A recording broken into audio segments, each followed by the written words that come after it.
जरा चेक करके बताओ बेटा।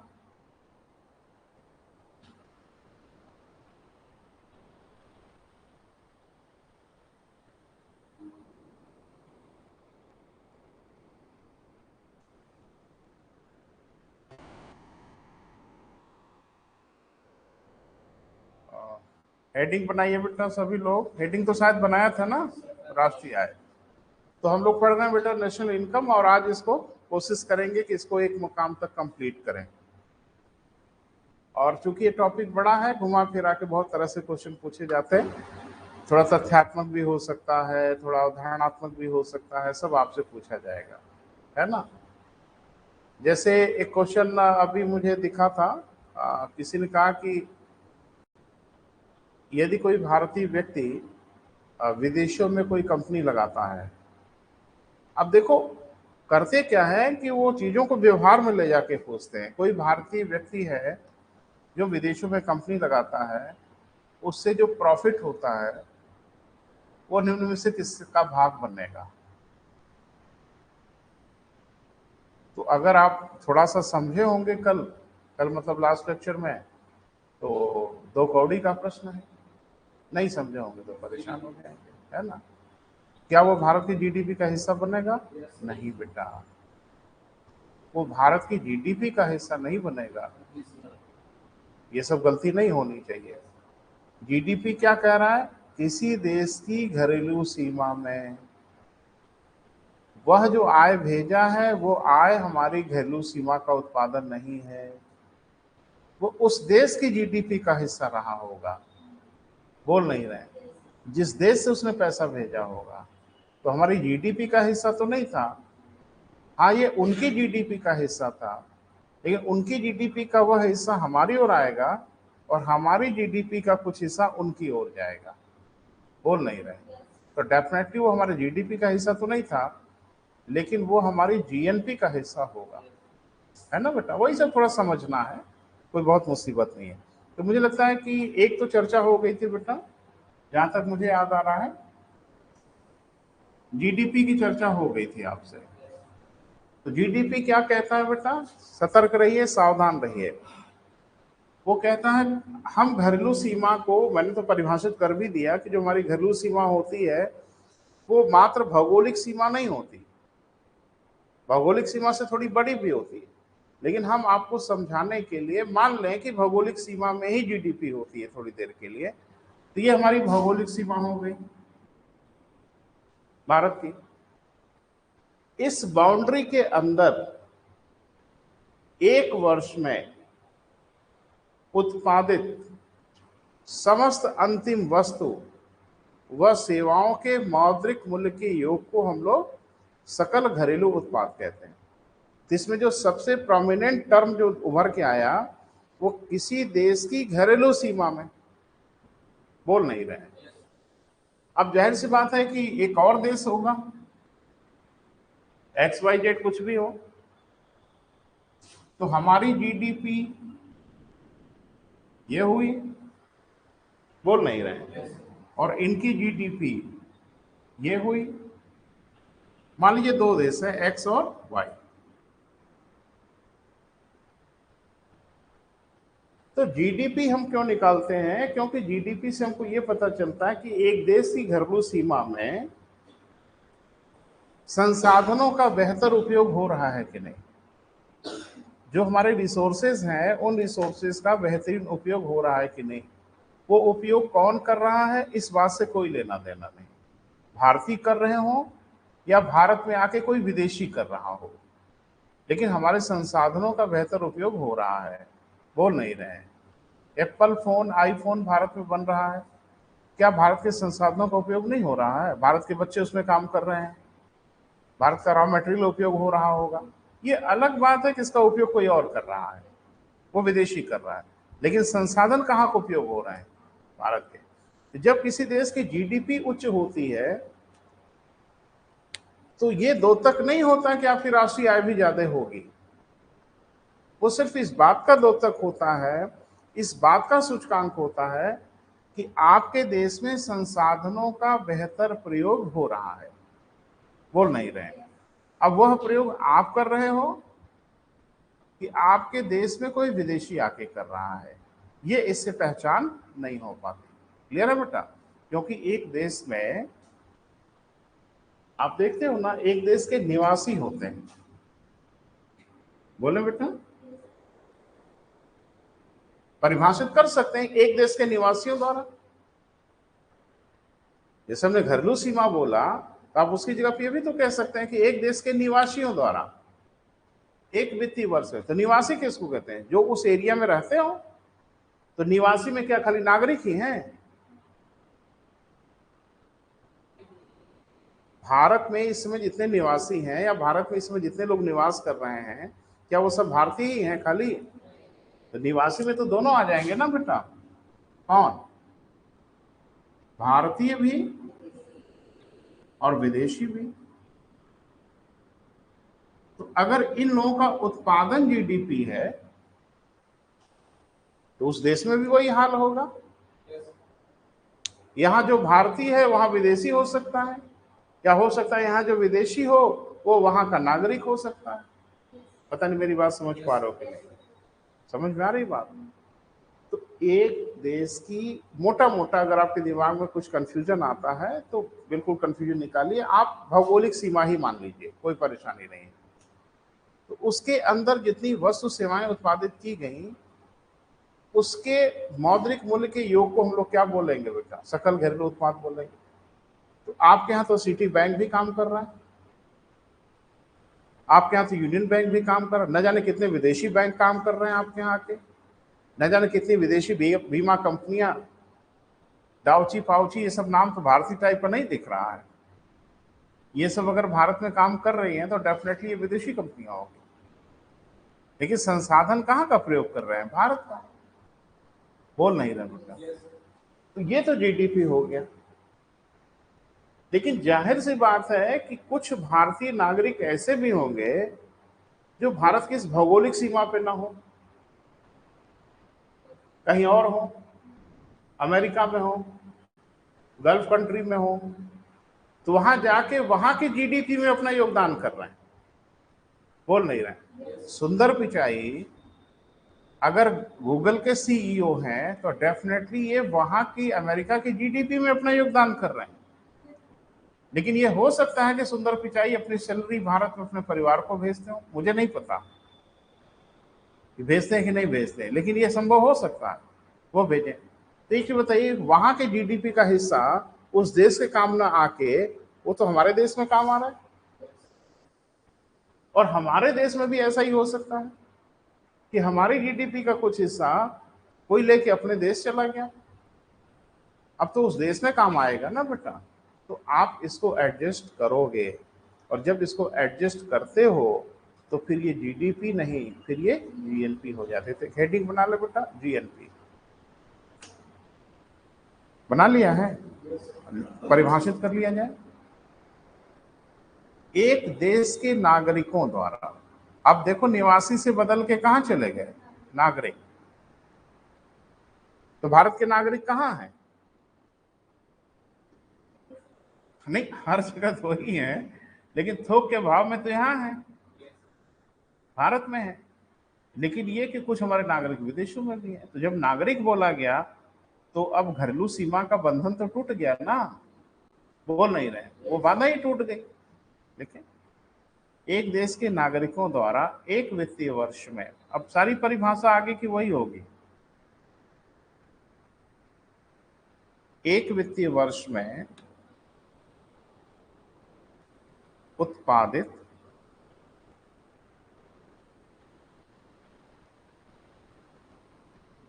लिखो लिखो, उसी लाइन को कॉपी कर लेना है। उत्पादित समस्त अंतिम वस्तु तथा सेवाओं के मौद्रिक मूल्य के योग को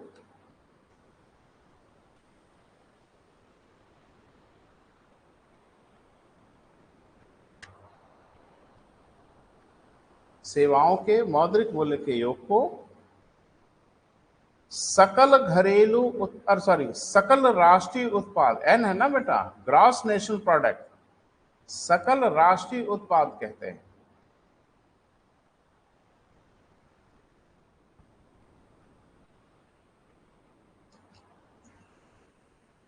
आज इसको पूरा करेंगे बेटा, है ना, जरूरी भी है। यहां तक क्लियर है? तो वो परिभाषा में क्या परिवर्तन हुआ? सिर्फ एक, घरेलू से शब्द बदल गया राष्ट्रीय, बोले डोमेस्टिक से नेशनल हो गया। ये क्या कन्वर्ट हो गया बेटा? कुछ और नहीं हुआ, वो नाम बदल के सिर्फ ये हो गया GNP। अगर गौर करो तो डी ही कन्वर्ट हुआ है किसमें? एन में, बाकी जी जस का तस से। G for gross, P for product. नाम जो बदल गया वो डोमेस्टिक से नेशनल हो गया। तो डोमेस्टिक से नेशनल का मतलब ये हो गया कि भारत के, अगर भारत की बात करें तो भारत के नागरिकों द्वारा, तो अब यहां भी भारत के नागरिक हैं, बोल नहीं रहे हैं, यहां भी भारत के नागरिक होंगे, बोल नहीं रहे हैं, इस देश में भी हो सकते हैं। अब सिर्फ भारत के नागरिकों की आय को जोड़ना है, इसमें विदेशियों की आय को नहीं जोड़ना है। क्लियर है? तो जाहिर सी बात हम क्या करेंगे कि इसको हम लोग करते हैं plus minus X minus M, जहां एक्स क्या है? भारतीयों द्वारा विदेशों से प्राप्तियां, और एम क्या है? भारत में विदेशियों की आय जो उनके देश चली गई। बोल नहीं रहा, लिख लो, फार्मूला लिखें। हाँ लिखें, GNP इज इक्वल टू, बराबर फार्मूला करो, नीचे लिखो बेटा, उसी के नीचे लिखो GNP बराबर, फिर से लिखो, नुकसान नहीं पहुंच जाएगा। GNP बराबर GDP निकाल चुके हैं, GDP plus minus X minus M, जहां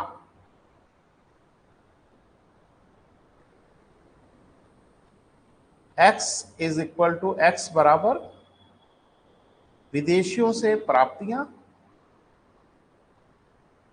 अब भारत मत बोलो, खाली भारत के लिए थोड़ा ही है, विदेशियों से प्राप्तियां, और m क्या है?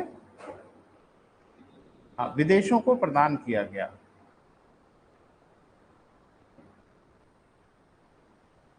विदेशों को प्रदान किया गया, ये कौन लेके जाएगा? विदेशी नागरिक। और ऊपर वाला कौन लेके आएगा? भारतीय नागरिक। ब्रैकेट में लिख लो, विदेशों में भारतीय नागरिक और भारत में विदेशी।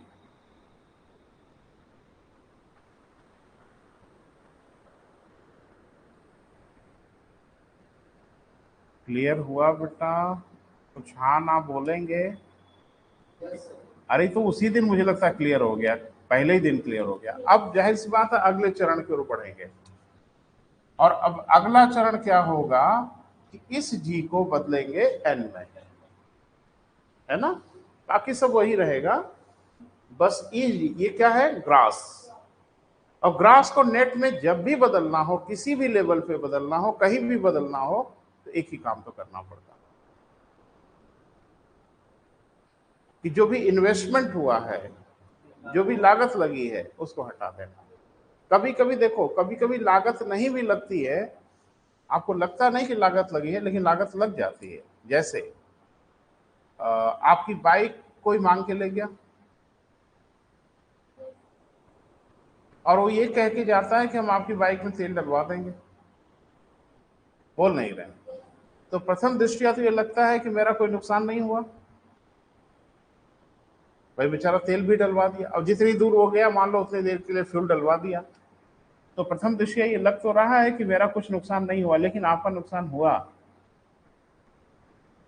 आपका थोड़ा टायर घिसा। आप बोलिएगा कि क्यों भाई साहब टायर तो घिस गया, थोड़ा नाराज हो जाएंगे, वो अलग बात है, सब बोलिएगा मत, लेकिन आपका टायर घिसा, आपका इंजन थोड़ा ज्यादा चला, अब आपको एक न एक दिन टायर लगवाना पड़ेगा। वो टायर किसी एक दिन में तो घिसा नहीं, ऐसे ही घिसा होगा, बोल नहीं रहे हैं। और आप गाड़ी की सर्विसिंग कराते हो, ऐसे ही कराते हो, तो कुल मिला जुला के आपकी गाड़ी थोड़ी पुरानी हुई। जब फैक्ट्री में काम होता है, मशीनें चलती हैं, ये पंखा चल रहा है एक उत्पाद के लिए, कौन सा उत्पाद है बेटा? अरे भाई, जो हम लोग कर रहे हैं ये सेवाओं का उत्पादन हो रहा है, तो सेवाओं के उत्पादन में मशीनों वगैरह का भी उपयोग हो रहा है, मेरे लैपटॉप का उपयोग हो रहा है, कैमरे का प्रयोग हो रहा है ना? क्या ये पुराने नहीं हो रहे हैं? एक ने कहा कहाँ खराब हुआ सर, खराब भले ना हुआ हो, लेकिन ये पुराना तो हुआ ना। तो पुरानी कार साल भर की सस्ते में कहाँ बिकती है? एक कार आप 16 लाख की खरीदते हो, साल भर चलने के बाद सेकेंड हैंड में कोई उसे कहता कि 10 लाख से ज्यादा हम नहीं देंगे आपको, तो क्या हो गया कार में? हैं? घिसावट हो गई, घिसावट हो गई।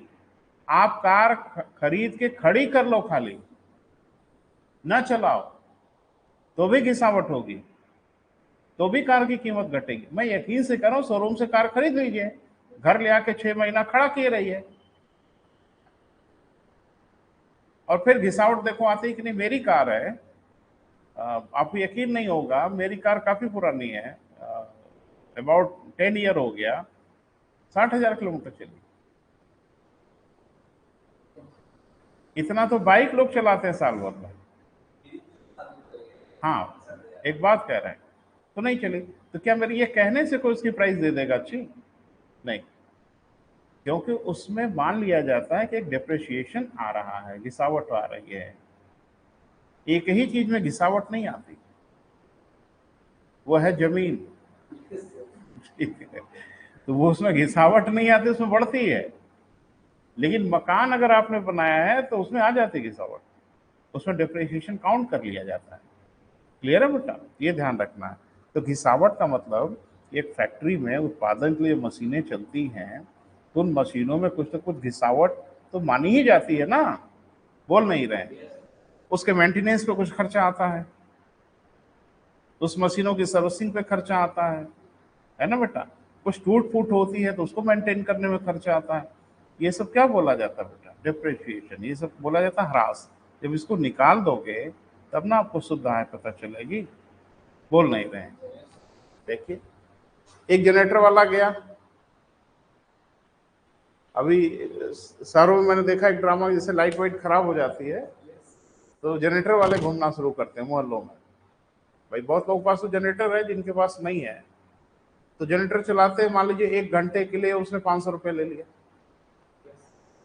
ले ही ले रहे हैं शायद इतना। अरे भाई, लात फांद के लाया है, आपके दरवाजे पे ले आके जोड़ जाड़ के चलाया है, तो एक चीज बताइए, 500 रुपये ले लिया और आपको तो लगता है कि 500 रुपया लेके वो अपने घर गया। नहीं भैया, 500 रुपया लिया है ना, लगभग 150 का तेल जलाया है ना? और लात फांद के जो लाया है ले जाएगा, वो लेबर चार्जेस अलग से। ऐसा थोड़ी कि जो 500 आपने दिया वो 500 पूरा का पूरा उसके पॉकेट में रहेगा। तेल का खर्चा तो उसका निकल ही रहा है ना। 1 घंटे में मान के चलें कि 1 लीटर 1.5 लीटर वो 10 kVA का है तो खर्च कर ही लेगा, वो तो गया उसका भी ना बेटा। तो अब वो क्या हुआ, उसका ग्रॉस इनकम 500 दिख रही है, बोल नहीं रहे हैं, लेकिन नेट इनकम उसकी मालूम चला 350 रुपया है या 300 रुपया है। क्लियर है? तो ग्रॉस नेट में ये डिफरेंस है। तो हम लोग क्या करेंगे बेटा, अब इसको हम लोग क्या बोलेंगे? NNP। तो NNP बराबर क्या होगा, ये निकाल लिया है, तो ये होगा बेटा GNP माइनस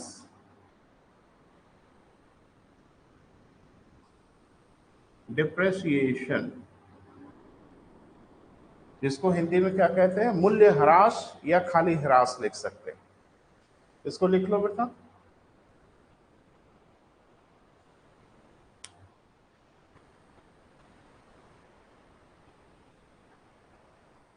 मूल्य ह्रास, या इसको खाली क्या कह देते हैं बेटा, ह्रास कह देते हैं।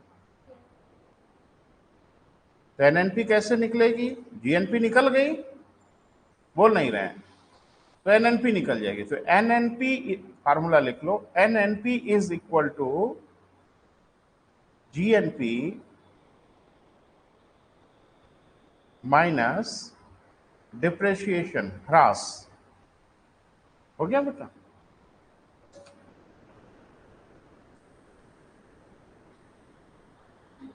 परिभाषित कर लिया जाए, लिखें, किसी वस्तु अथवा सेवा के उत्पादन में किसी वस्तु तथा सेवा के उत्पादन में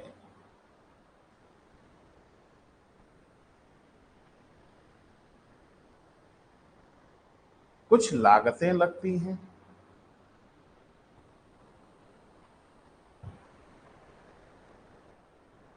अथवा मशीनों आदि में घिसावट होती है, टूट फूट होती है।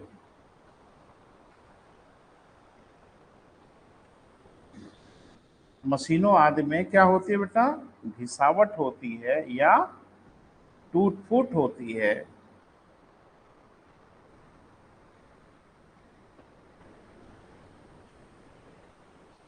जिसे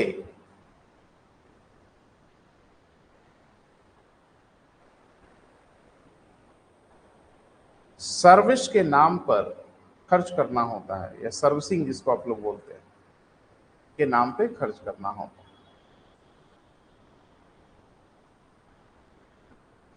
लेकिन यह भाग आपकी आय में से कम हो जाता है।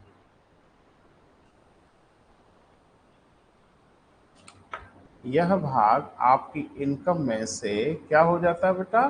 घट जाता है, कम हो जाता है।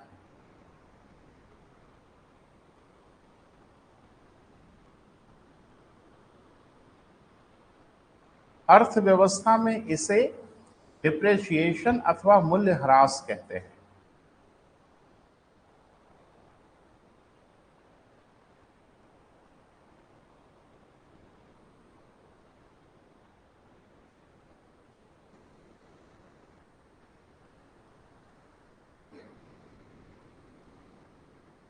ठीक है बेटा?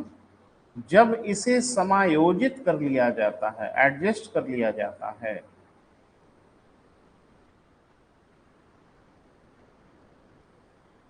तो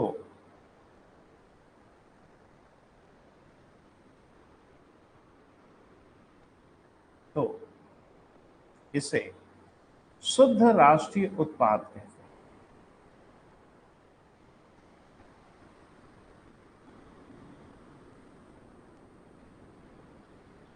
इसे क्या कहते हैं बेटा? शुद्ध राष्ट्रीय उत्पाद कहते हैं। नहीं, पढ़ने में कॉम्प्लिकेशन दिख रहा होगा, लेकिन समझने में मामला बहुत ही क्लियर है। बोल नहीं रहे बेटा? किसी चीज का उत्पादन जब हम करते हैं तो उसमें कुछ लागत भी लगती है। वो लागत आपकी आय का हिस्सा नहीं बनेगी, क्योंकि वो एक्सपेंडिचर आपने किया है, वो आपकी आय में से कमी कर देगा। उसको घटा लें आप, तो आ जाएगा बेटा शुद्ध राष्ट्रीय आय। क्लियर है? लेकिन एक गड़बड़ी है, ये बाजार मूल्य पर है। पहले ही मैंने बताया था ना बेटा कि किस पे है। एमपी एमपी मत लिखो, लेकिन न लिखा हो तो एमपी मान लो। भूल गए आप? मैंने यस सर का मतलब भूल गए कि मैंने जब मैंने कहा कि भूल गए तो आपने कहा यस सर, तो मैं तो ये समझा कि हाँ भूल ही गए सही में। याद है? हाँ, चलिए बड़ा अच्छा है। तो यानी भूले नहीं है, ये कहने का अभिप्राय था आपका, हम कुछ उल्टा ही समझ लिए। चलें, वेरी गुड। अब हेडिंग बनाइए, बाजार मूल्य पर शुद्ध राष्ट्रीय उत्पाद।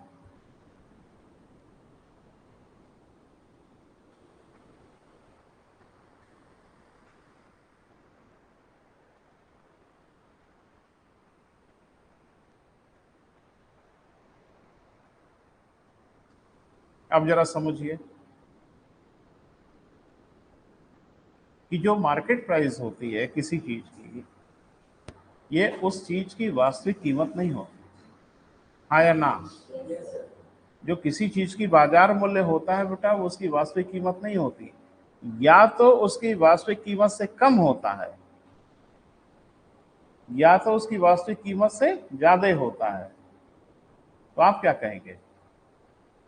वास्तविक कीमत से कम नहीं होता?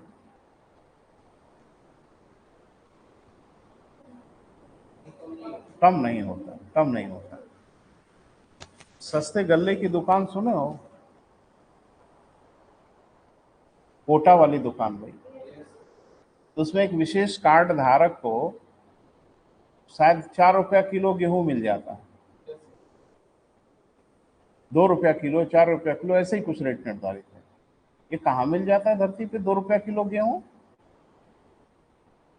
और 2 रुपया किलो गेहूं सरकार कैसे बेच रही है? चलो 2 रुपया किलो तो थोड़ी बात समझ में भी आ रही है, लेकिन ये फ्री वाला कहां से आता है? सरकार वो आपको बेच ही रही है शून्य कीमत पर, बोल नहीं रहे, जीरो कीमत पे आपको दे रही है।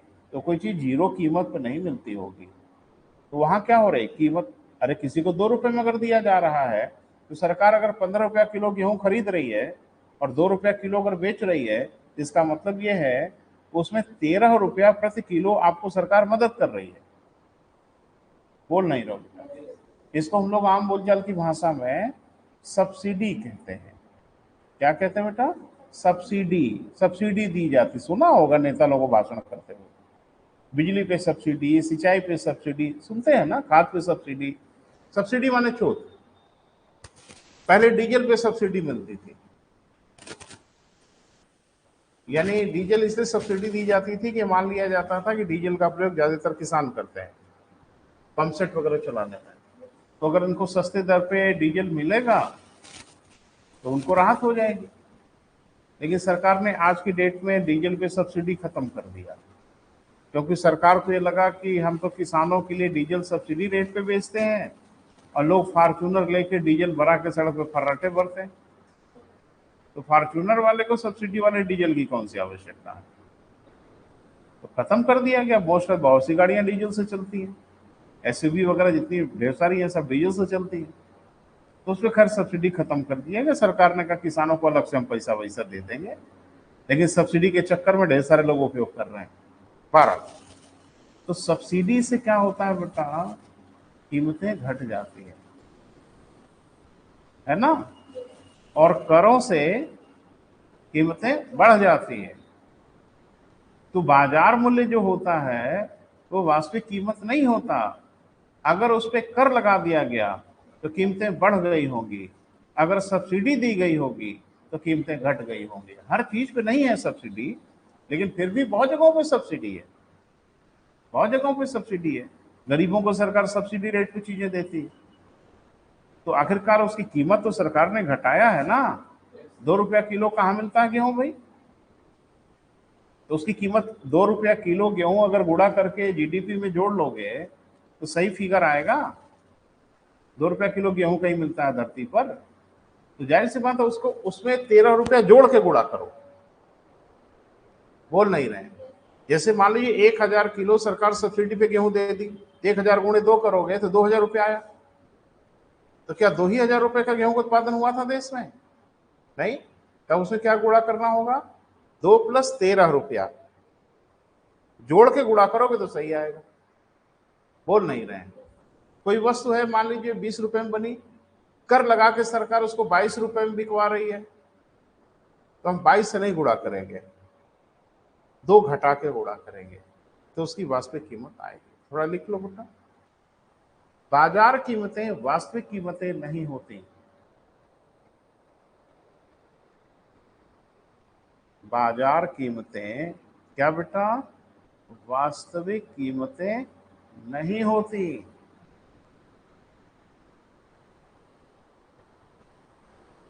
है ना बेटा? लिखें, क्योंकि करों आदि के कारण, क्योंकि करों आदि के कारण कीमतों में वृद्धि हो जाती है।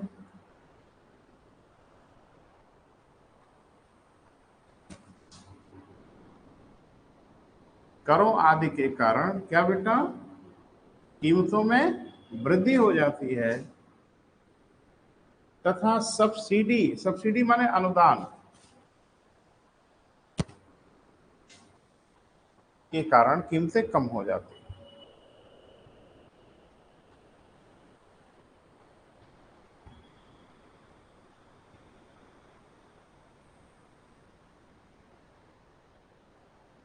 कीमतें क्या हो जाती हैं बेटा? कम हो जाती। सहमत है बेटा? कहीं कोई संदेह पैदा हो रहा है मन में? बात कर लिया करिए। बाजार में जो चीजें बिक रही होंगी वो उनकी वास्तविक कीमत नहीं होती। सामान्य रूप से तो ज्यादा ही होती है, जैसे आपने बताया, बिल्कुल सही बताया। लेकिन कुछ जगहों की कीमतें घट भी जाती है। जैसे मान लो यूरिया खाद सरकार सब्सिडी पे दे रही है, तो मान लीजिए सरकार 2000 बोरी खरीद रही है विदेशों से। बहुत ढेर सारा उत्पादन नहीं हो पाता हमारे यहाँ, तो हम यूरिया का आयात करते हैं। यूरिया खरीदा 2000 प्रति बोरी के हिसाब से, किसानों को अगर दिया जा रहा है 1600 रुपये प्रति बोरी से, तो क्या वो यूरिया की वास्तविक कीमत है? वास्तविक कीमत तो 2000 है ना। इसका मतलब है कि सरकार उसमें सब्सिडी, गैस का सिलेंडर जो आपके यहाँ आता था पहले, सब्सिडी वाले रेट पे आता था, यानी उसकी वास्तविक कास्ट अलग आती थी, लेकिन सरकार उसमें कुछ छूट दे के आपको देती थी। फिर बीच में सरकार ने सब्सिडी खत्म कर दिया, तो वही सिलेंडर पे आपको कोई सब्सिडी नहीं दी जाएगी। मेरी बात समझ पा रहे हैं? तो जो भी चीजें सरकार सब्सिडी, वैसे बहुत कम कर दिया सरकार ने सब्सिडी, काफी जगह हटा दिया सब्सिडी, लेकिन फिर भी अभी भी कुछ जगहों पे सब्सिडी है, तो क्या वो वास्तविक कीमत है? वो कीमत क्यों घटी? सब्सिडी देने के कारण घटी। सरकार अगर सब्सिडी नहीं दे रही होती तो कीमत क्यों घट जाएगी? समझ पा रहे हैं बेटा? वास्तविक कीमतें नहीं होती, ऐसा लिखा बेटा। ये कीमतें अधिक अथवा कम हो सकती हैं। ये कीमतें अधिक अथवा कम हो सकती हैं।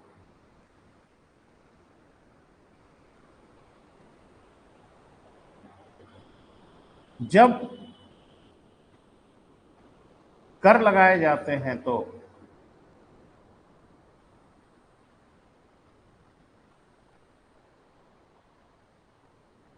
जब क्या बेटा, कर लगाए जाते हैं तो कीमतें बढ़ जाती हैं।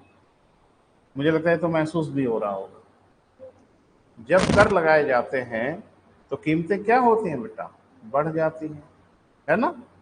रुकिए, घबराइए मत। अगर आप वास्तविक कीमत निकालना चाहते हैं तो कैसे निकलेगा?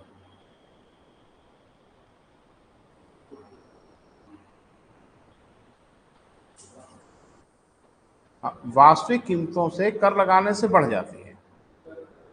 कर को घटा देंगे यार, इसमें कौन सा बड़ा कॉम्प्लिकेशन दिख रहा है?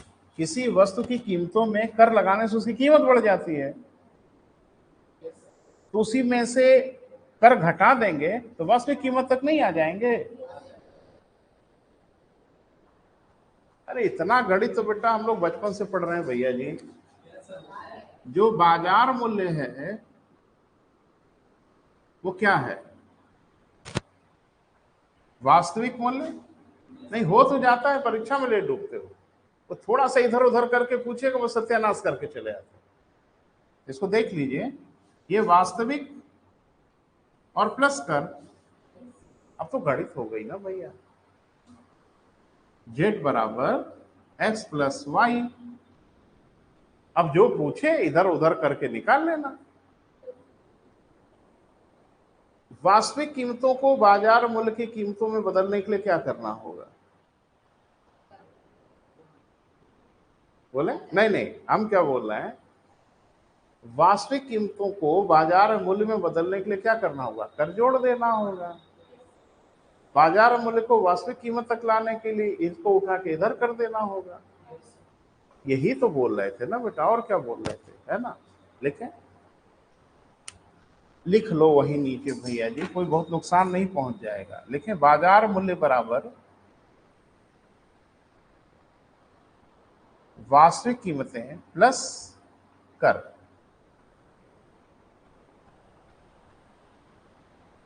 अब तो समझ में आ रहा है ना वास्तविक कीमत कैसे आएगी? बॉक्स में बना लो, सो घेर लो बॉक्स में।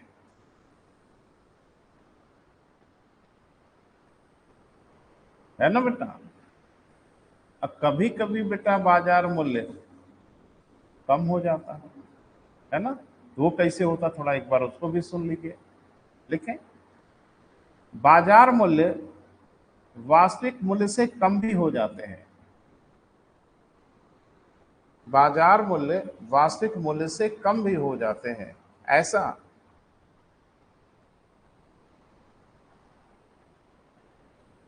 ऐसा सब्सिडी के कारण होता है।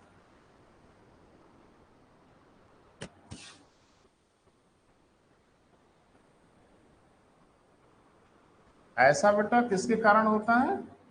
सब्सिडी के कारण होता है।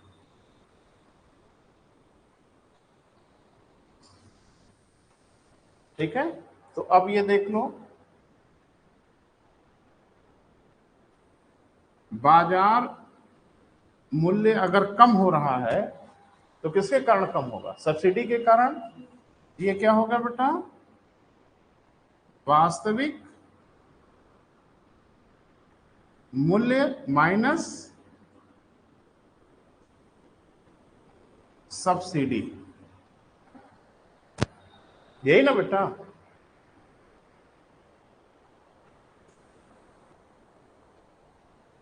अब वास्तविक मूल्य पता करने के लिए बोलो, सब्सिडी को जोड़ देंगे। वहां कर घटा रहे थे, यहां सब्सिडी जब ये माइनस है ना बेटा, उधर जाएगी तो प्लस हो जाएगी। बोले तो वास्तविक कीमत ऐसी दशा में क्या होगी? बाजार मूल्य प्लस सब्सिडी। जैसे 2 रुपया किलो गेहूं अगर है तो ये बाजार मूल्य हुआ ना बेटा। अब इसको वास्तविक में बदलने के लिए जो सब्सिडी 13 रुपया दी गई वो जोड़ लिया जाए। 13 + 2 15, ये इसकी वास्तविक कीमत। मुझे लगता है समझ पा रहे हैं, कोई बड़ा कॉम्प्लिकेशन नहीं है। क्लियर है बेटा? देखिए अब लिखें, साधन लागत पर शुद्ध राष्ट्रीय उत्पाद, हेडिंग बनाइए, साधन लागत पर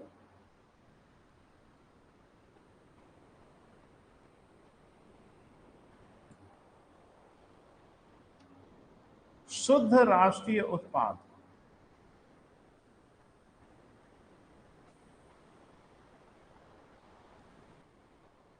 क्लियर है बेटा?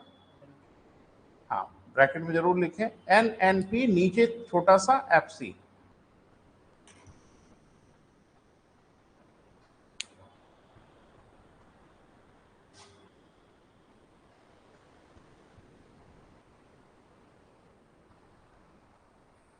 इसको हम लोग लिखते हैं क्या बेटा?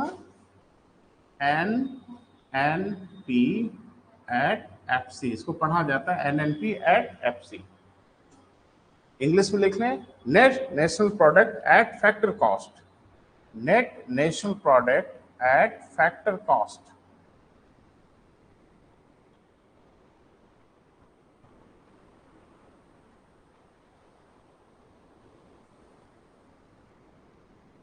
ठीक है बेटा?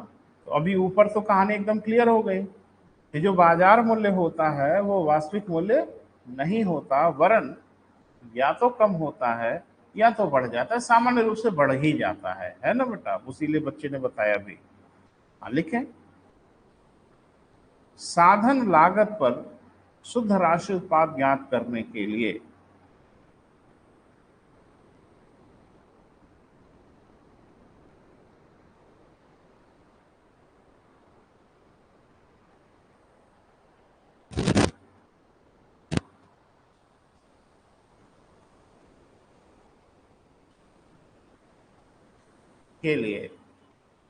करों तथा सब्सिडी को समायोजित करना होता है।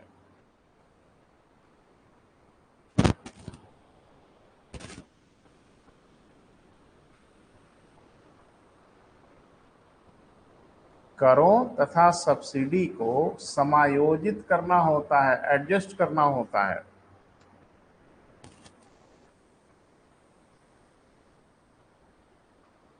क्लियर हुआ बेटा? हाँ, तो अब नीचे लिख लो, NNP at FC बराबर, बॉक्स में घेरना होगा बेटा, NNP at FC बराबर NNP at MP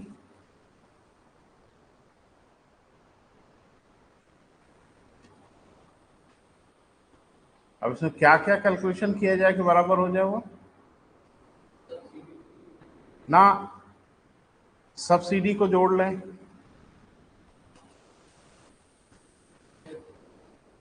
करों को घटा दें, है ना बेटा, प्लस सब्सिडी।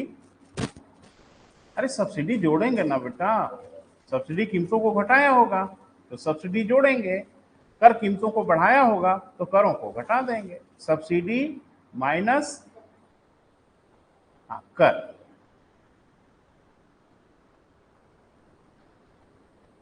देखो बेटा खाली लिखो मत, है ना, पहले से ज्ञात था ये सब, पहले से नहीं ये सब आइडिया था, मुश्किल है बहुत, मुझे तो नहीं लग रहा कोई बड़ा मुश्किल है। हाँ, घर से ही कसम खा के चले हैं कि आज बहुत मुश्किल वाला है तो आज नहीं समझेंगे, तो बात ही अलग है। इससे आसान और क्या हो सकता है? क्या इसमें जादू किया जा रहा भैया? ये मार्केट 10 रुपए में बना, सरकार ने इस पर 2 रुपए टैक्स लगा दिया, अभी 12 रुपए में बिक रही। ये 2 रुपए तो फालतू में ले रही सरकार ना। अब सरकार तो ऐसे कर लगा कि इसकी कीमत जितना चाहे उतना बढ़वा दे। 10 रुपए की मार्केट है, सरकार का 30 रुपया हम लेंगे, अभी मार्केट बिक रही 40 रुपया। अब 40 रुपया राष्ट्रीय आय में कैलकुलेट करोगे, अंड का 1 डेटा आएगा। ये वास्तविक, ये मेहनत और पसीने की कमाई है 40 रुपया ना, फोकट की कमाई है। बैठे बैठे ऑर्डर जारी कर दिए 30 रुपया हम कर लेंगे, तो वास्तव में मेहनत और पसीने की कमाई तो 10 रुपया है ना। 30 रुपया तो फोकट में बढ़ा दिया आपने बेवजह का, तो 30 रुपये को घटाना पड़ेगा। तो साधन लागत पे इस मार्कर की कॉस्ट आएगी, इसमें लेबर वगैरह सब जुड़ा होगा, वो 10 रुपया है, तो 10 रुपया कैसे मिलेगा?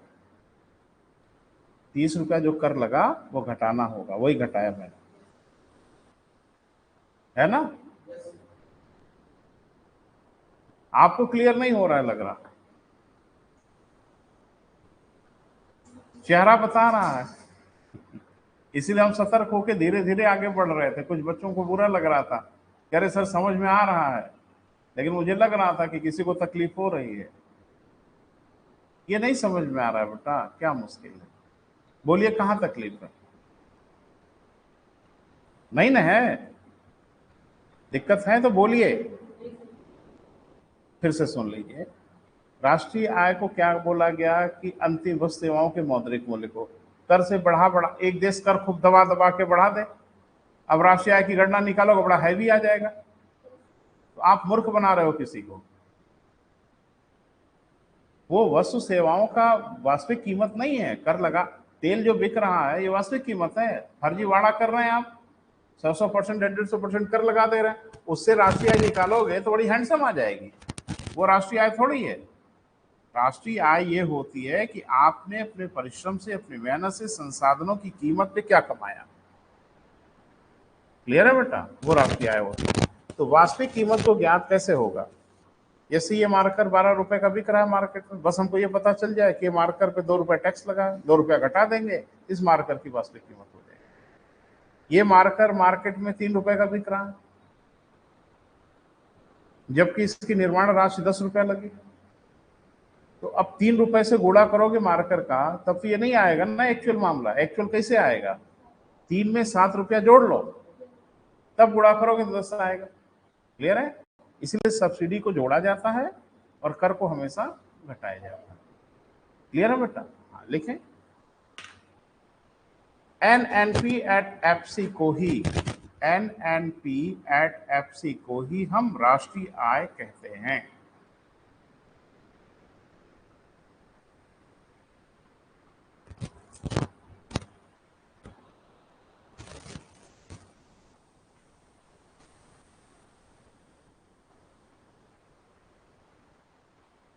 ठीक है, पहुंच गए राष्ट्रीय आय तक, मेहनत तो हुई लेकिन पहुंच गए। देखो मेरा मन है बताने का बेटा, लेकिन देखो बच्चे थोड़ा सा वो परेशान होते हैं, हम भी बहुत परेशान होते हैं। हमारी परेशानी आप नहीं समझ पाओगे। हमारी परेशानी यह होती है कि क्या हम जो छोड़ रहे हैं, नॉलेज दे रहे हैं, वो आप संभालने की दशा में हो। अगर आप संभालने की दशा में नहीं होंगे तो हम उस लेवल से आगे जाके नहीं देना चाहेंगे, क्योंकि उससे आपको फायदे की जगह पे नुकसान हो जाएगा। गंगा हम छोड़ देंगे, शंकर बनना पड़ेगा, गंगा को संभालना पड़ेगा। अगर संभाल सकते हैं तो गंगा छोड़ी जा रही है स्वर्ग से, शंकर बनना पड़ेगा, और नहीं मालूम चला गंगा छोड़ी गई खुद ही बह गए उसी में तो ऐसी गंगा का क्या मतलब है भाई? तो आप शंकर बनिए, हम गंगा छोड़ेंगे बेटा, लेकिन उतने ही फ्लो में छोड़ेंगे जितना मुझे लगेगा आप संभाल पा रहे हैं, नहीं तो मुसीबत हो जाएगी। तो थोड़ा सा बेटा और समझना, अभी अभी मुक्ति नहीं है। आपको लगता नहीं कि बाजार मूल्य फर्जी मूल्य होते हैं? बाजार मूल्य भी गड़बड़ होता है। जो मार्केट प्राइस होती है ये भी तो बहुत अच्छा नहीं होता बेटा।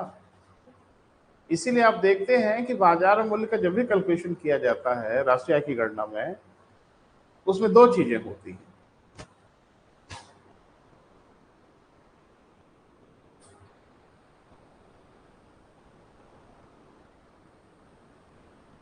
स्थिर कीमत पर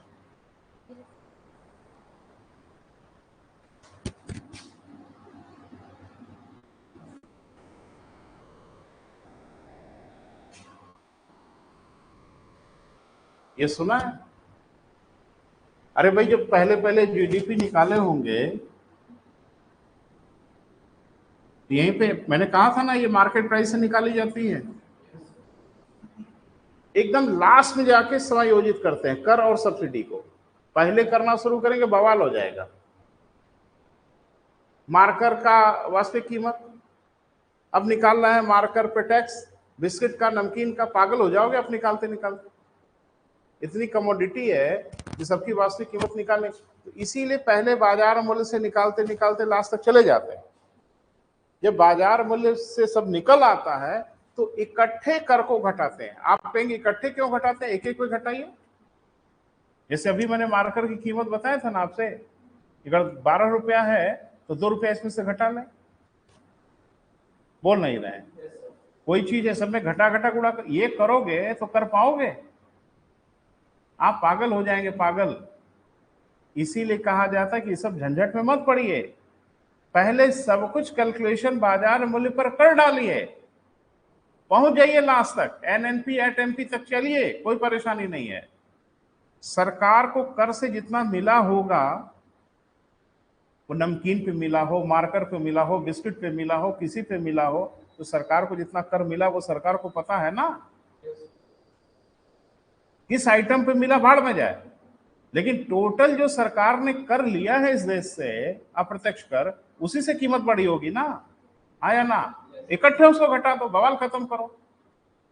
तेल पे सब्सिडी दे रहे हो, खाद पे दे रहे हो, खाने पे दे रहे हो, पीने पे दे रहे हो, विकलांगों को दे रहे हो, एक एक को जोड़ोगे तो जोड़ते रह जाओगे। इकट्ठे सारी सब्सिडी जोड़ देंगे।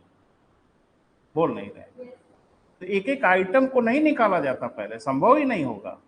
पहले बाजार मूल्य से फाइनल निकाल लिया जाता है, फिर भारत सरकार को कर उसी को मिला है ना।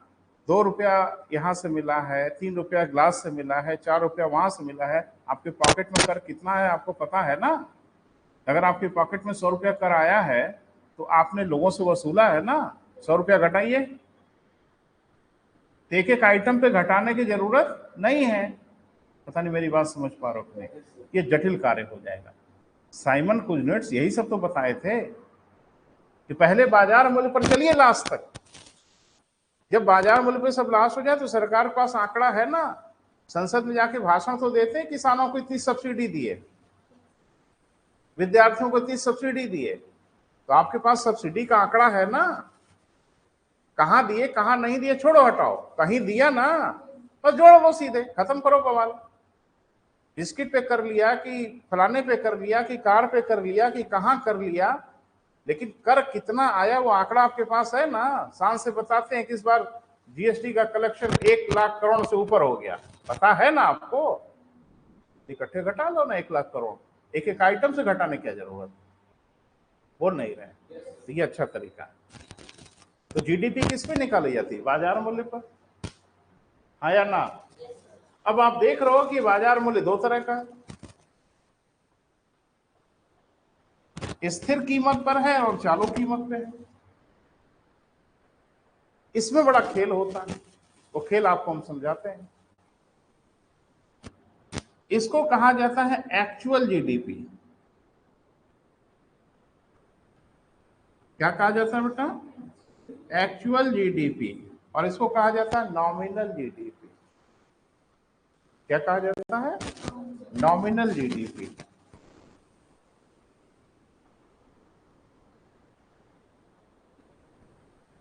अब ये एक्चुअल और नॉमिनल में क्या मामला बदल रहा है? कल को पूछे कि जीडीपी में से कौन सा बेहतर जीडीपी है, एक्चुअल की नॉमिनल? एक्चुअल।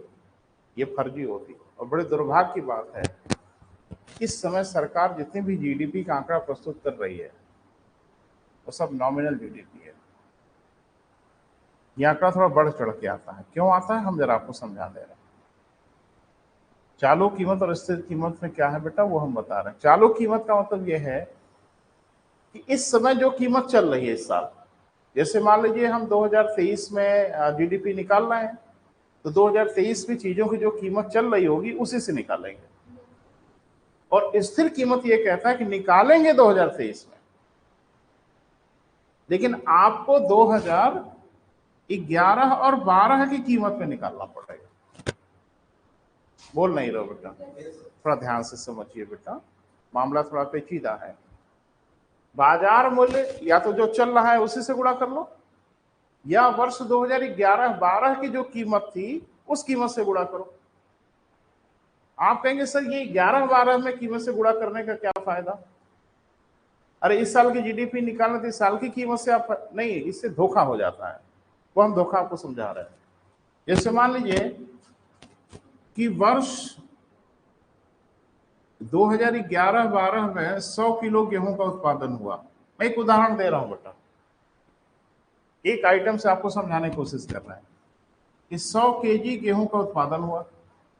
मान लीजिए अभी 2023 चल रहा है, 11-12 के वित्तीय वर्ष में गेहूं का उत्पादन कितना हुआ बेटा? 100 किलो हुआ। उस समय गेहूं की कीमत थी सपोज करो 10 रुपया, तो जीडीपी में गेहूं का योगदान कितना दिख रहा है? 1000 रुपया। बोल नहीं रहे। तो हम तो खाली ये देखेंगे ना कि गेहूं का राष्ट्रीय आय में कितना योगदान हुआ? 1000 रुपए का। ठीक है, अब जरा समझे, 2022 और 2023 में हम जीडीपी निकाल रहे हैं और हर आइटम को छोड़ दिए, फिर गेहूं को जरा देख रहे हैं।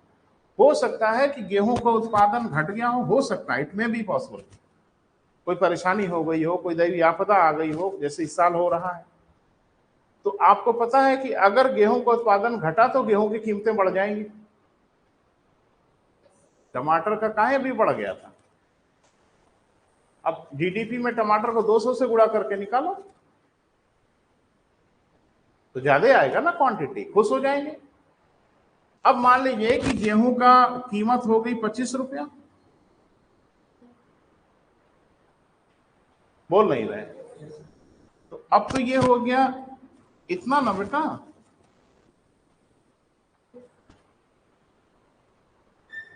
बोले गौर से देख रहे हो। तो अगर हम देखेंगे वर्ष 2011-12 में गेहूं की राशि योगदान में भूमिका रही 1000 रुपए की। 22-23 में देख रहे हैं तो गेहूं का योगदान 1250 रुपया है। देखने में तो अच्छा लग रहा है ना, देखने में आंकड़ा तो बढ़िया लग रहा है कि गेहूं का राशि आय में योगदान बढ़ गया भाई। पहले 1000 रुपए के योगदान करता था, 1250 रुपये योगदान कर रहा है। बोल नहीं रहे। ये आंकड़ा भ्रामक है। ये आंकड़ा ये नहीं बता रहा है कि गेहूं का उत्पादन बढ़ा के घटा, ये पता चल रहा है इससे। इसको देख के आप बता दोगे गेहूं का उत्पादन बढ़ा के घटा। ये कौन सी प्राइस है? ये चालू कीमत वाली है। इसीलिए कहा जाता है कि राष्ट्रीय आय जब भी निकालिए तो स्थिर कीमत, किसी वर्ष को स्थिर मान लीजिए और उसी वर्ष की तुलना में निकालते चले जाइए, तो उस वर्ष की तुलना में क्या हो रहा है, घट रहा है कि बढ़ रहा है, वो पता चलेगा। अब जरा मुझे बताइए कि इसे अगर हम 11-12 वाली कीमत पे ही निकालते 2023 में तो पोल तो खुल जाती ना। और अगर इसमें हम 2011-12 की कीमत से ही गुणा कर दें तो आया 500। और ये कहानी साफ साफ बता रहा है कि गेहूं का उत्पादन घट रहा है। बोल नहीं रहे। करंट प्राइस से गुणा करते चले जाओगे तो सही स्थिति का पता ही नहीं चलेगा। इसीलिए राष्ट्रीय आय हमेशा जब भी निकाली जाती है बेटा वो स्थिर कीमत पे निकाली जाती है और स्थिर वर्ष का निर्धारण किया जाता है। अभी जो वर्ष चल रहा है हम लोगों के यहाँ वो सही में 11-12 चल रहा है। राष्ट्रीय आय की जो गणना की जाती है वो कब से की जाती है बेटा? 11-12 से की जा रही है। क्लियर है? सलाह मिल गई है कि 2020-21 कर दीजिए। हाँ, बीच बीच में फिर बढ़ा दिया, फिर 2020-21 आ गया तो अगले 8-9 साल तक 2020। अब क्या होगा कि 2020-21 की तुलना में आगे के वर्षों में हम आगे जा रहे हैं कि पीछे जा रहे हैं वो पता चलता जाएगा। बोल नहीं रहे हैं। फिर 20-21 वाला होगा उसको भी 30-32 में बदल देंगे फिर कोई। तो हमेशा आधार वर्ष बदला जाता है। जैसे अभी इसके पहले वर्ष 4-5 का था, माने वर्ष 2004-2005 आधार वर्ष को मान के चलाया जा रहा था। अभी बदल के उसको कर दिया गया वर्ष 2011-12। अभी तक चल रहा है 23 चल रहा है ना, जबकि आधार वर्ष कौन सा है बेटा? 2011-12। अब 2011-12 की तुलना में आज हमारा देश आगे जा रहा है कि पीछे जा रहा है वो पता चलेगा। लेकिन चालू कीमत पे निकाल दोगे तो पता चलेगा? कहां पता चला था? 1250 रुपया गेहूं का योगदान आ रहा था, पता चल पा रहा था? फर्जीवाड़ा हो रहा था? बोल नहीं रहा। इसीलिए राष्ट्रीय आय की गणना हमेशा किस पे करनी चाहिए बेटा? स्थिर कीमत पर। और स्थिर कीमत वाली जो जीडीपी होती है उसको हम लोग बोलते हैं क्या बेटा? उसे क्या कहते हैं हम लोग? Actual GDP. और नॉमिनल जीडीपी अभी 1250 रुपए आया था जो फर्जी था। सरकार यही खेल खेल रही है। सरकार जीडीपी का जो भी आंकड़ा जारी कर रही है वो किस आधार पर जारी कर रही है? चालू कीमत।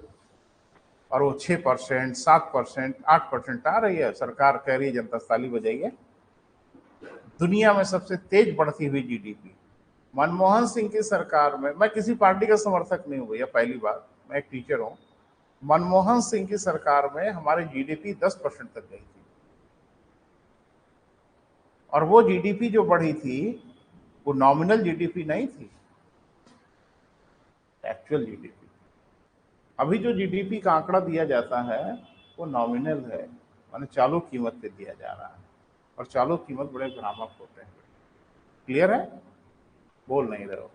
अभी कुछ भ्रम है तो बात कर लो भैया, अभी मैं गया नहीं हूं, है ना, अभी मैं क्लास में हूं।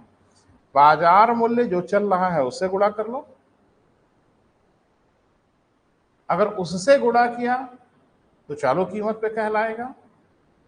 ऐसी जीडीपी को हम लोग क्या बोलेंगे बेटा? Nominal GDP. या कोई आधार वर्ष पहले का बना के रखो, उस वर्ष जो कीमतें थी उससे गुणा करो, तो क्या कहलाएगा बेटा? Actual GDP. तो अभी मैंने उदाहरण से आपको दिखाया, ठीक कौन लग रहा है? एक्चुअल। देखो आधार वर्ष 11-12 कीमतों से ही गुणा होता चला जा रहा है। अब 2011-12 की तुलना में गेहूं का क्या व्यवस्था बन रही है वो समझ में आ रहा है। कीमत बढ़ जाने से थोड़ी बात बनती है, उत्पादन बढ़ा कि नहीं ये महत्वपूर्ण है ना। उत्पादन घट गया और वही चालू कीमत पे गुणा कर दिए होते 25 रुपया से तो 1250 रुपया आता। आंकड़ा देखने में अच्छा लगता, यहां बढ़ तो रहा है, बढ़ कहां रहा है? कीमत बढ़ी है, उत्पादन घट गया।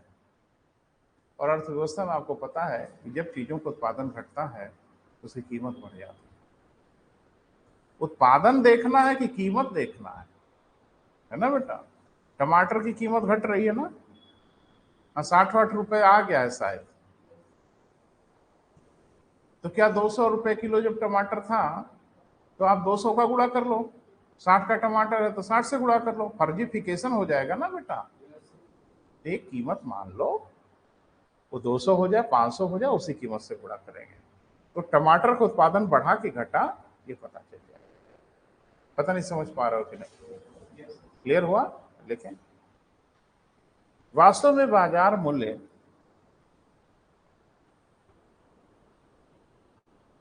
की गणना दो आधारों पर की जाती है।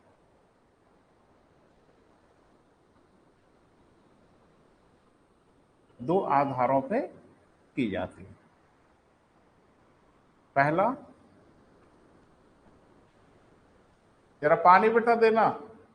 पहला क्या बेटा? नहीं घबराओ मत, डरो नहीं, डरो नहीं से बहुत सहज है। पहला, कोई पहला लिखो, स्थिर कीमत पर।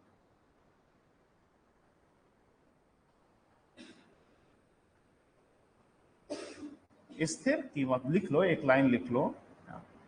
किसी वर्ष को आधार वर्ष मान लिया जाता है,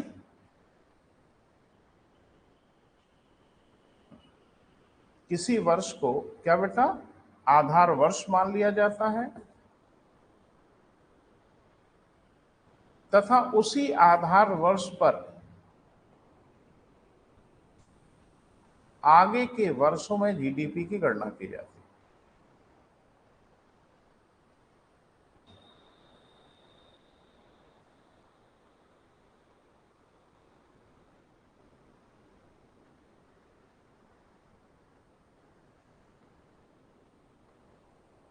जीडीपी की गणना की जाती है। क्लियर है बेटा? ऐसी जीडीपी एक्चुअल जीडीपी कहलाती है।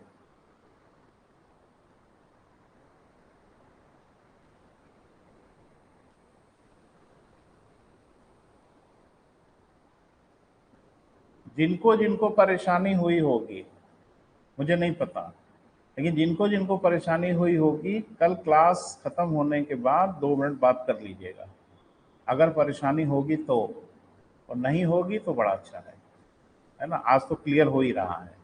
दूसरा बेटा, चालू कीमतों पर।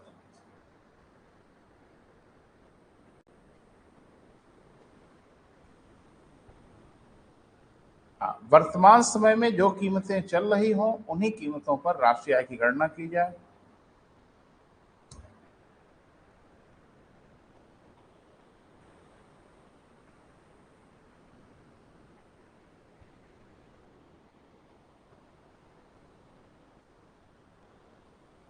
इसे हम लोग क्या बोलते हैं बेटा? वेरी गुड, नॉमिनल जीडीपी कहते हैं।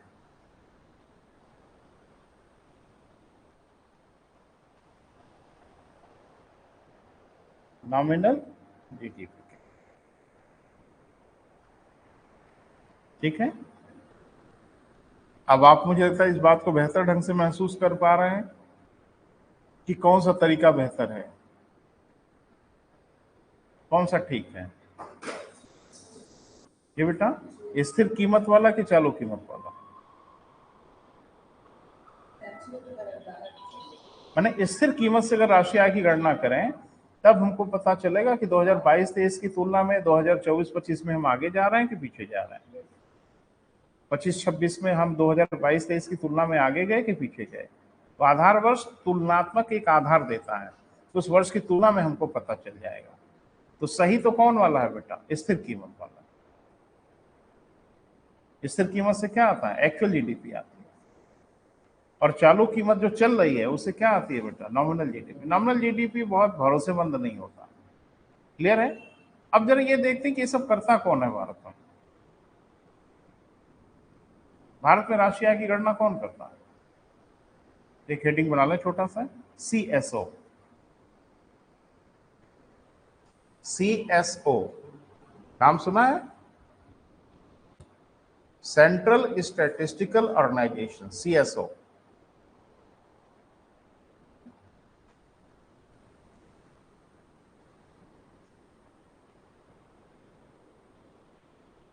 केंद्रीय सांख्यिकी आयोग,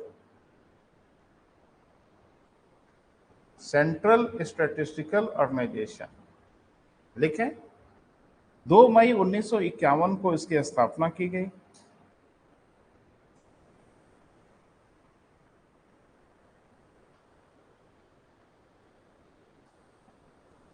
2 मई 1951, 1951 को इसकी स्थापना की गई।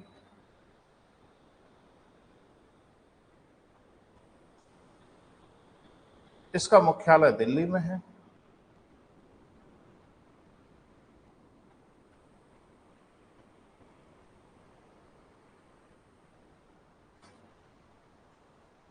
राष्ट्रीय आय की गणना यही करता है।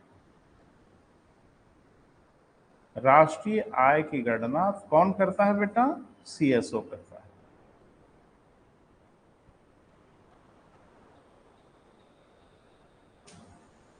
तथा यही आधार वर्ष का निर्धारण करता है।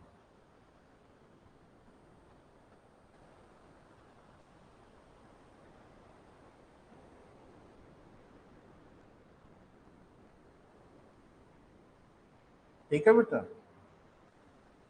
वर्तमान समय में आधार वर्ष, वर्तमान समय में आधार वर्ष कौन सा है बेटा? 2011-12 है। ठीक है, अब इन्होंने बनाया तो है, लेकिन अब वो सरकार माने तब ना। सरकार चालू कीमत पे कह रही निकालो,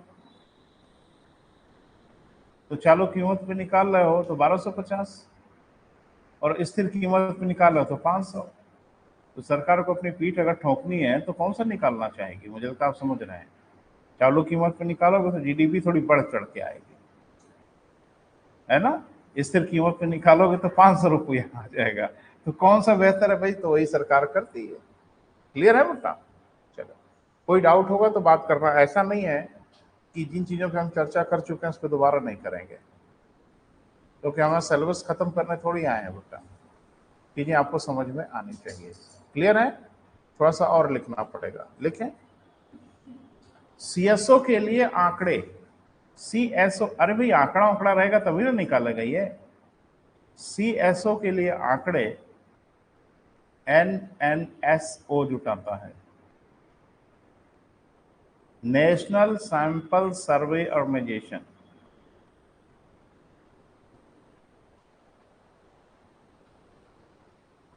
जिसकी स्थापना 1971 में की गई।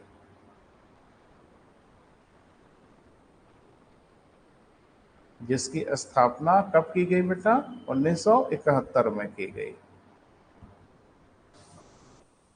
ठीक है, यही है, नेहरू हॉल के ऊपर तो था, पता नहीं कहाँ गया। एनएसएसओ का कार्यालय यही है, नेशनल सैंपल सर्वे ऑर्गेनाइजेशन।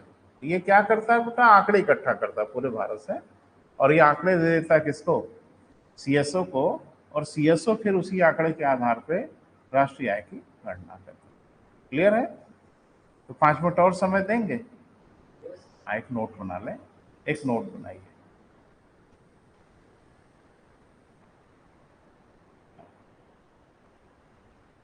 लिखें, वर्ष 2000 में, ये करंट है बेटा, इसमें पूछा जा रहा, वर्ष 2000 में रंगराजन समिति के सुझाव पर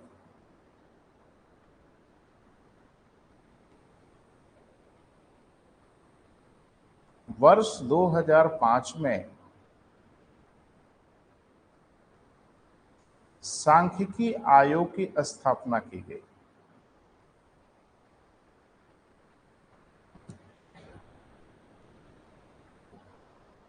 सांख्यिकी आयोग की स्थापना की गई, जो वर्ष 2006 से अपना कार्य प्रारंभ किया।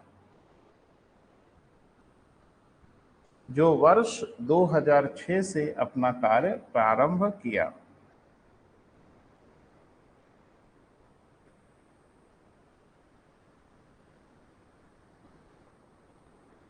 ठीक है बेटा, इनका एक अध्यक्ष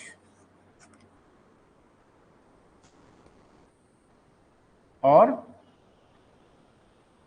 4 सदस्य होते हैं। जिनका एक अध्यक्ष और क्या बेटा? 4 सदस्य होते हैं।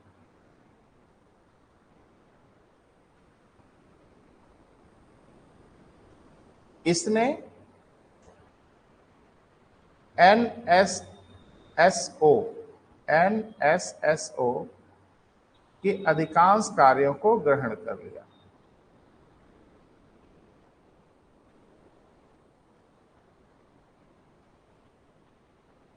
मोटी मोटी चीजें दिमाग में रखना बेटा। कभी कभी तथ्यात्मक क्वेश्चन मैंने पूछते हुए देखा है, ये खूब पूछा गया आपसे कि राष्ट्रीय आय की गणना कौन करता है भारत में? जिसने, अच्छा रुकिए, जिसने एनएसएसओ के कार्यों को ग्रहण कर लिया, उसकी भूमिका को थोड़ा कम कर दिया, है ना। तो केंद्रीय सांख्यिकी आयोग बना दिया गया बेटा। इसके अध्यक्ष 4 सदस्य होते हैं। ये सारे आंकड़े को निकालते हैं, दुरुस्त करते हैं, इसीलिए आजकल देखते हैं कुछ आंकड़े उंकड़े बाहर आते भी नहीं। सरकार जिसको चाहती है वो आंकड़े, जैसे बेरोजगारी का आंकड़ा नहीं आएगा, नहीं जारी करता। सीएसओ को जारी करना चाहिए ना बेरोजगारी का आंकड़ा, नहीं जारी करता। रोजगार कितने लोगों को मिला है आंकड़े जारी करता है, नहीं जारी करता। क्यों? क्योंकि सरकार बताती है कि 2 करोड़ लोगों को रोजगार दिए। सरकार कह रही तो मान लीजिए, सीएसओ उसको जाए भाड़ में। सीएसओ अगर बोलेगा तो एग्जैक्ट आंकड़ा देगा, और नेता लोग बोलेंगे तो नेतागिरी करेंगे। प्रदेश में भी तो मैंने सुना है कि 10-12 लाख लोगों को रोजगार मिला है उत्तर प्रदेश में। अब बाहर तो चुनावी भाषणों में मैंने यही सुना है, मिला होगा। चलो बेटा, आज यही समाप्त कर रहे हैं।